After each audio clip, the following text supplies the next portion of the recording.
Welcome to Aditya classes. आज हम लोग इलेक्ट्रोनिगेटिविटी के बारे में स्टडी करेंगे कि इलेक्ट्रोनिगेटिविटी है क्या, पीरियोडिक टेबल में इलेक्ट्रोनिगेटिविटी कैसे वेरी करता है, इलेक्ट्रोनिगेटिविटी किस किस चीज पे डिपेंड करता है, किसका इलेक्ट्रोनिगेटिविटी ज्यादा होगा, किसका कम होगा, ग्रुप में इलेक्ट्रोनिगेटिविटी कैसे वेरी करता है, पीरियड में इलेक्ट्रोनिगेटिविटी कैसे वेरी करता है। इन सारी बातों को कॉज के साथ हम लोग स्टडी करेंगे एक एक करके इस क्लास में। ओके, तो सबसे पहले इलेक्ट्रोनिगेटिविटी है क्या। एक्चुअली इलेक्ट्रोनिगेटिविटी जो होता है टेंडेंसी ऑफ एटम है to attract bond pair of electron towards itself. जैसे एक सिंपल सा एग्जांपल दे रहा हूं, यहां पे एक क्लोरीन है और यहां पे एक हाइड्रोजन है, दोनों के बीच में एक एक इलेक्ट्रॉन का शेयरिंग हुआ है। बाकी क्लोरीन का एटम यहां है इलेक्ट्रॉन और एक क्लोरीन का एटम का इलेक्ट्रॉन यहां आ गया, वैसे ही हाइड्रोजन का एक इलेक्ट्रॉन यहां आ गया। अब ये दोनों ऐसे शेयरिंग करता है, पहले भी आप पढ़े होंगे इलेक्ट्रॉन डॉट स्ट्रक्चर में। बट ये जो क्लोरीन है और ये हाइड्रोजन है, इसमें ये बॉन्ड पेयर इलेक्ट्रॉन जो है वो मिडिल में ना रह के थोड़ा सा इसके तरफ आ जाता है। ये हाइड्रोजन के तरफ ना रह के थोड़ा सा क्लोरीन के तरफ आ जाएगा और इस तरह से बॉन्ड बनता है। तो आप देख रहे हैं कि बॉन्ड पेयर इलेक्ट्रॉन क्लोरीन के तरफ खींचा चला आया। इट मींस क्लोरीन की इलेक्ट्रोनिगेटिविटी क्या है, ज्यादा है। ये इलेक्ट्रॉन को अट्रैक्ट करने में ज्यादा इंटरेस्ट रखता है और हाइड्रोजन कम, तो क्लोरीन की इलेक्ट्रोनिगेटिविटी ज्यादा, हाइड्रोजन की electronegativity come.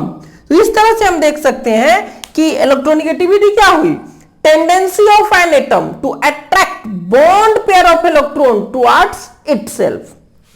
Tendency of chlorine to attract bond pair of electron towards itself is called electronegativity of chlorine. अब क्या है कि इलेक्ट्रोनिगेटिविटी किस किस चीज पे डिपेंड करेगा, तो इसको मिटा रहा हूं। जब हम किसी एटम की बात करेंगे तो एटम में जितना न्यूक्लियस ही होता है जो कि अट्रैक्ट करता है इलेक्ट्रॉन को। तो अगर किसी एटम का रेडियस छोटा होगा, ये छोटा रेडियस वाला एटम है और ये बड़ा रेडियस वाला एटम है, तो रेडियस जिसका छोटा होगा वो बॉन्ड पेयर इलेक्ट्रॉन को ज्यादा खींचेगा और जिसका रेडियस बड़ा होगा वो बॉन्ड पेयर इलेक्ट्रॉन को कम खींचेगा। कॉमन वे में जान सकते हैं, एक्सेप्शंस भी बहुत सारे होंगे। तो इस तरह से आप देख सकते हैं कि इलेक्ट्रोनिगेटिविटी का मतलब हुआ बॉन्ड पेयर इलेक्ट्रॉन को अपनी ओर खींचने की टेंडेंसी। अब ये पीरियोडिक टेबल में कैसे वेरी करता है, तो ऐसे इलेक्ट्रोनिगेटिविटी मेजरेबल क्वांटिटी नहीं है। ये आयोनाइजेशन पोटेंशियल की तरह या इलेक्ट्रॉन गेन एंथैल्पी की तरह परफेक्ट एनर्जी नहीं है कि इसको हम लोग मेजर कर सकें। तो सबसे पहले तो इलेक्ट्रोनिगेटिविटी मेजरेबल नहीं है, फिर भी इसके लिए बहुत सारे स्केल बने हुए हैं। जैसे सबसे मोस्ट इंपॉर्टेंट जो स्केल है वो है आपको पॉलिंग स्केल है, ठीक है। उसके बाद मूलिकन जैफी स्केल है। तो मोस्ट इंपॉर्टेंट जो है वो पॉलिंग स्केल है और इसी स्केल का यूज मोस्ट प्लेस पे होता है। इस स्केल के अकॉर्डिंग अगर चलेंगे तो ये जो फ्लोरीन है, इस फ्लोरीन का इलेक्ट्रोनिगेटिविटी सबसे हाईएस्ट होता है। अगर हम डाटा देखें तो फ्लोरीन का इलेक्ट्रोनिगेटिविटी जो है, इलेक्ट्रोनिगेटिविटी को हम En से डिनोट करते हैं। ये एटम लिख दे रहा हूं और En इलेक्ट्रोनिगेटिविटी या काई भी इसके लिए यूज होता है। तो इलेक्ट्रोनिगेटिविटी फ्लोरीन का जो होता है वो मैक्सिमम है, डेट इज 4.0 पॉलिंग स्केल पे। दूसरा इसके बाद आता है ऑक्सीजन का और ये होता है 3.5। हाइयर वाली बात करते हैं, फ्लोरीन फिर ऑक्सीजन फिर क्लोरीन और नाइट्रोजन है। नाइट्रोजन का भी आता है आपको 3.0, क्लोरीन का आता है 3.0।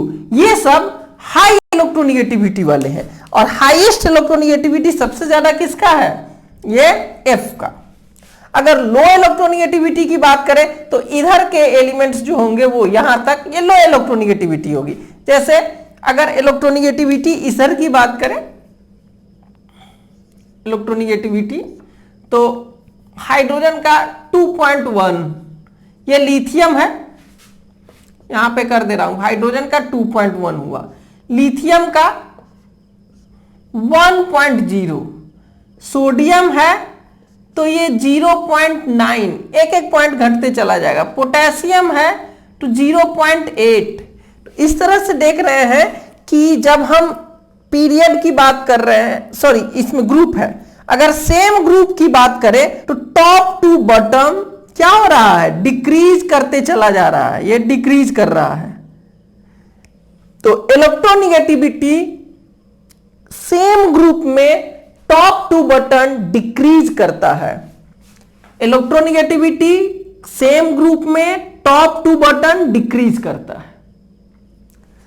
उसके बाद अगर पीरियड की बात करें तो यहां पे देख सकते हैं FON, F का सबसे ज्यादा, उससे कम O, उससे कम N, यानी कि लेफ्ट टू राइट जाएंगे तो इंक्रीज करेगा, N से ज्यादा O, O से ज्यादा F। ये इनर्ट गैस की बात नहीं करते हैं हम लोग, नोबल गैस की बात नहीं करते हैं, उसका अलग प्रॉपर्टी हो जाता है। यानी कि पीरियड में हम लेफ्ट टू राइट जाएंगे तो इलेक्ट्रोनिगेटिविटी इंक्रीज करते चला जाएगा, जैसे कि रेडियस छोटा होते जाता है। इलेक्ट्रोनिगेटिविटी भी जो हुआ En, ये भी इनवर्सली प्रोपोर्शनल हो गया रेडियस के, रेडियस के ये क्या हो जाएगा? Inversely proportional. यानी कि जैसे रेडियस जो होता है वो इधर सेम पीरियड में रेडियस ऐसे इंक्रीज करता है और सेम ग्रुप में डाउनवर्ड इंक्रीज करता है। लेकिन जब हम इलेक्ट्रोनिगेटिविटी की बात करेंगे En की, तो ये क्या हो जाएगा? सेम पीरियड में लेफ्ट टू राइट इंक्रीज करेगा और सेम ग्रुप में बॉटम टू टॉप इंक्रीज करेगा, टॉप टू बॉटम नहीं। ये En की का वेरिएशन है, ये रेडियस का वेरिएशन है, एक दूसरे का इनवर्स है। तो यानी कि इलेक्ट्रोनिगेटिविटी जो है वो रेडियस के अपोजिट वे में इंक्रीज करता है, ग्रुप में टॉप टू बटन डिक्रीज किया और पीरियड में लेफ्ट टू राइट इंक्रीज किया। मैक्सिमम इलेक्ट्रोनिगेटिविटी आपका फ्लोरीन का हो गया और मेटल में मिनिमम हो जाएगा। डायगोनली देख सकते हैं, ऐसे जैसे जा रहे हैं वैसे वैसे नॉन मेटालिक कैरेक्टर बढ़ता है और इलेक्ट्रोनिगेटिविटी भी बढ़ती है।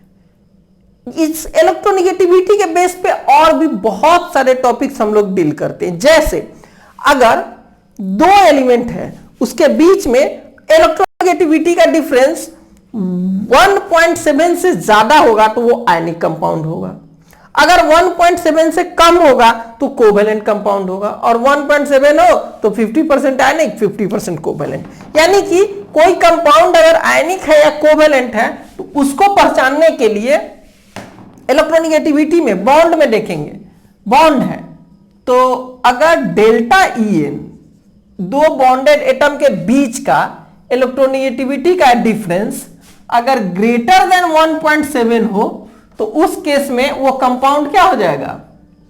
आयोनिक हो जाएगा। मेटल और नॉन मेटल में ज्यादातर ये होता है। अगर डेल्टा En लेस देन 1.7 हो तो वो कोवैलेंट हो जाएगा। लेकिन वही अगर डेल्टा En इक्वल टू 1.7 हो तो यह 50% आयनिक और 50% कोवैलेंट, इक्वल कैरेक्टर दोनों तरह का शो करेगा। इस तरह से हमने इलेक्ट्रोनिगेटिविटी, उसके वेरिएशन, उसके व्हाट इज इलेक्ट्रोनिगेटिविटी, उसका वेरिएशन कैसे है, कुछ इंपॉर्टेंट चार्ट जिसमें क्या होता है इलेक्ट्रोनिगेटिविटी, कुछ इंपॉर्टेंट कंपाउंड का वो देखा, और इलेक्ट्रोनिगेटिविटी आयनिक और कोवैलेंट कंपाउंड को डिसाइड करता है, डिफरेंस इन इलेक्ट्रोनिगेटिविटी। दो बॉन्डेड एटम के बीच में डिफरेंस जो होता है वही इलेक्ट्रोनिगेटिविटी का डिफरेंस वो आयनिक कंपाउंड या कोवेलेंट कंपाउंड को शो करते हैं। जैसे यहां देखिए सोडियम है, सोडियम का 0.9 है, अगर ये क्लोरीन के साथ आ रहा है तो NaCl बनाया, और इस NaCl में देखेंगे Na का है 0.9 इलेक्ट्रोनिगेटिविटी और Cl का है 3.0, तो डिफरेंस क्या हो जाएगा, डेल्टा En जो होगा वो हो जाएगा आपको 2.1, तो सर्टेनली ये 1.7 से ज्यादा है 2.1, इसलिए ये जो कंपाउंड होगा वो NaCl आयनिक हो जाएगा। ठीक है, और इस वीडियो में इतना ही। Thank you for watching this video.